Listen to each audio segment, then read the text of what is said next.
So this is the second part of 6.2, and we're looking again at real-world applications of these normal distributions. So we have a few more examples. The completion times to run a road race are normally distributed with a mean of 190 minutes and a standard deviation of 21 minutes. So understand that what this is telling us is very similar to the marathon normal distribution, that we have time along the bottom, continuous data, and that the heights of this distribution are the idea of probability. So we can start off, and this is pretty typical, by writing out the values along the bottom relating to the mean, which is right in the middle, and the standard deviation right here. So I'm going to put my mean in the middle, 190. And then, as we've already learned, we're going to add and subtract 21. So we'll have 211. You're welcome to pause and fill this out.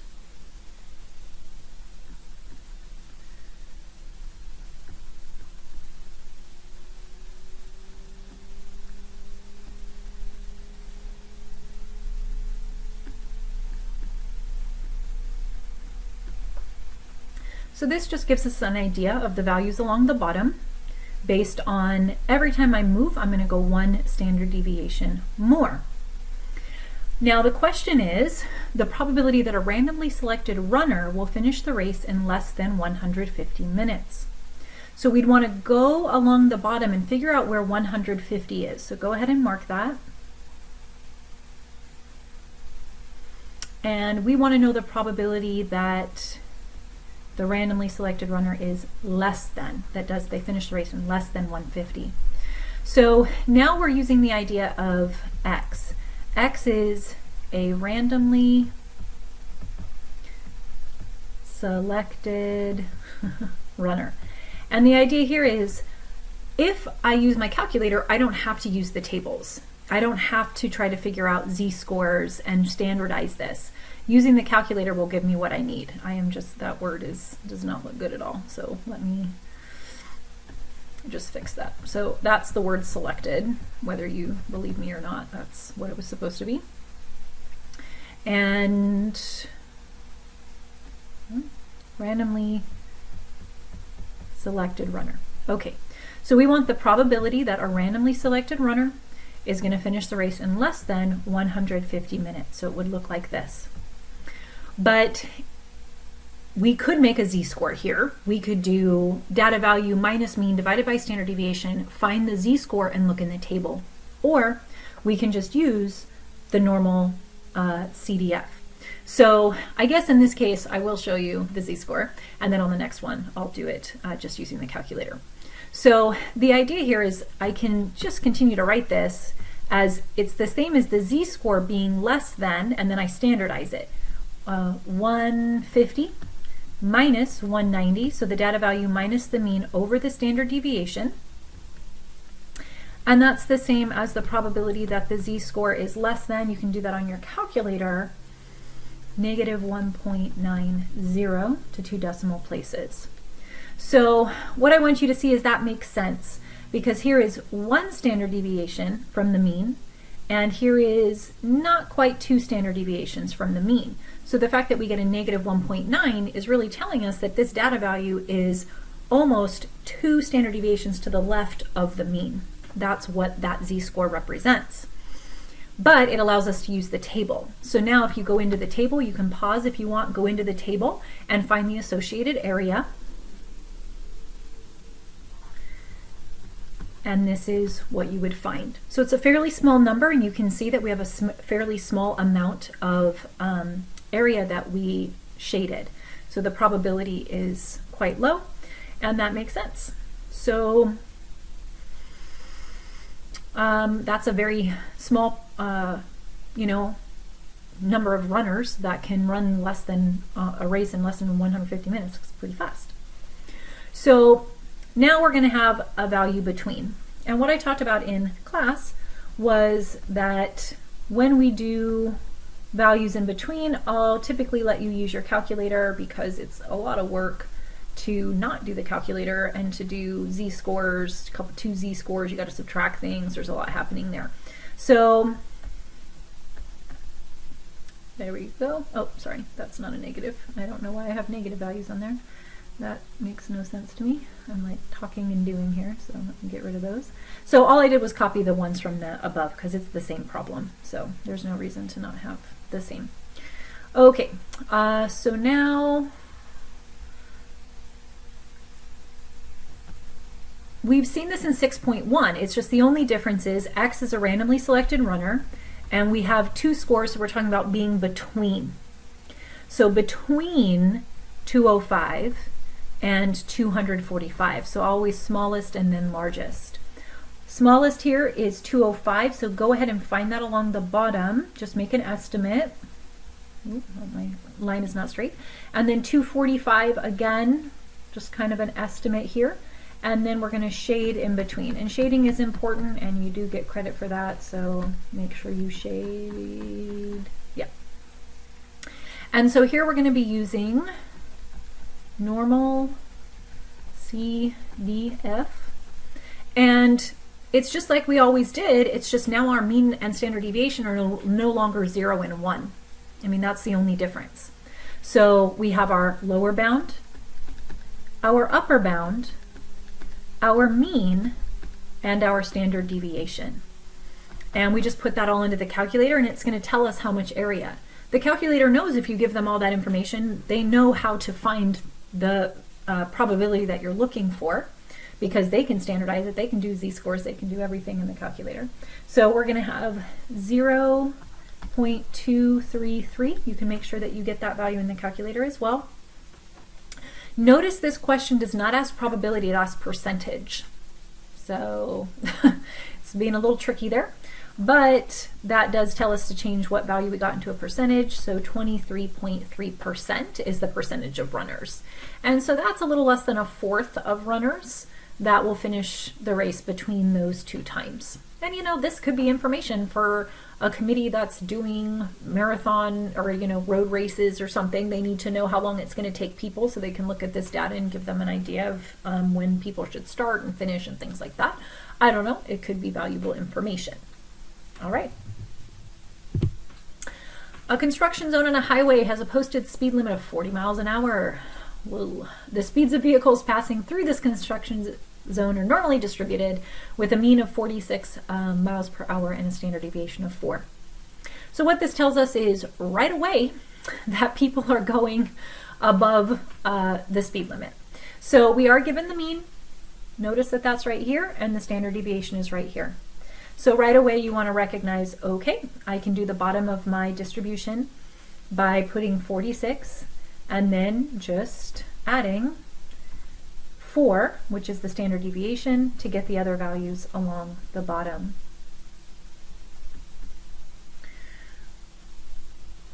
There we go. And let me just double check. Is that what I've got? Yeah. Okay. So we have these values. Now, the question is, what percentage of vehicles exceed the speed limit? And that's where our data value of 40 miles per hour comes into play. Because these two values are just coming from, they collect a bunch of data on people that are going through this construction zone. We want to know what percentage of vehicles exceed the speed limit. So we would say, well, what's the speed limit? So if X is a randomly selected vehicle, then the probability that we randomly choose a car that is going faster than the speed limit, exceeding the speed limit of 40 miles per hour, is, now we could change this to a z-score. We could then look in the table and find it, or we can use normal CDF. Because what we're trying to find, you can go ahead, it would not be a bad idea to put, and actually it's important to put this onto your graph here. You're going to look for where 40 is along the bottom. And you can already see it's a lot of people. It's a lot of people. There's a high probability that you're going to grab somebody that is going above the speed limit. Because if the mean is 46 and the speed limit's 40, well, it's a lot of people breaking the rules. So we are now going to put in our lower, which is 40. Our upper is just how many people exceed the speed limit. So you could have somebody going 100 miles per hour and you want to grab that person too. Very unlikely, let's hope, but it could happen. So I'm just going to put in some big number here on the calculator. We've talked about that. You can put in 10,000, 100,000. Don't put in commas. The calculator, do not put a comma into normal CDF because it will read it weird. So just put in the number like 100,000 with no comma and this, and we see what we get, and we are not surprised to find that we get some so a number that's very, very close to 1. And notice we had a lot of area there. Again, this question asks about percentage, so just notice the difference, percentage and probability. So we would say 93.3% of vehicles exceed the speed limit. A lot. Okay, I'm going to use some of this information for the next problem because it's part B, and then that's it. If the police wish to ticket only those drivers whose speed falls in the upper 20th percentile, what is the minimum speed of a driver that will be ticketed? So, thoughts here, number 1, still the same problem from before. Still the same values along the bottom. Don't get scared. You still have this information that we already had from the beginning. The idea here is our job is to not find a probability or a percentage, it's to find a value along the bottom. Specifically, where somebody now sits so that 20% of the drivers are faster than them, but 80% of the drivers are slower.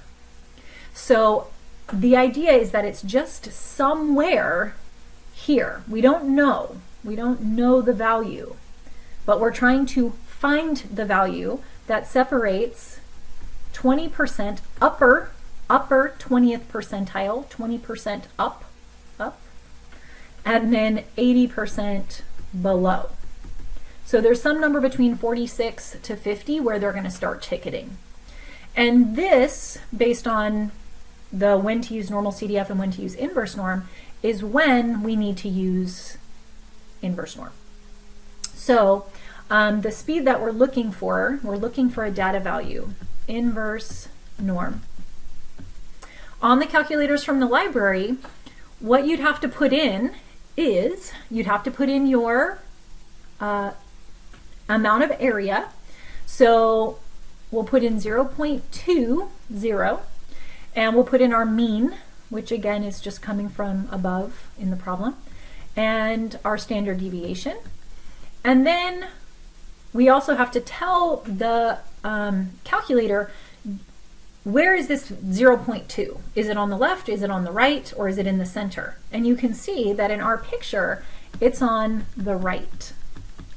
Now, if you do not have a calculator that has that option to choose because you have an older version, you have to put area to the left. That's how it's going to read it, is that whatever you put in is area to the left. And so you'd have to put in 0.8, just so you know.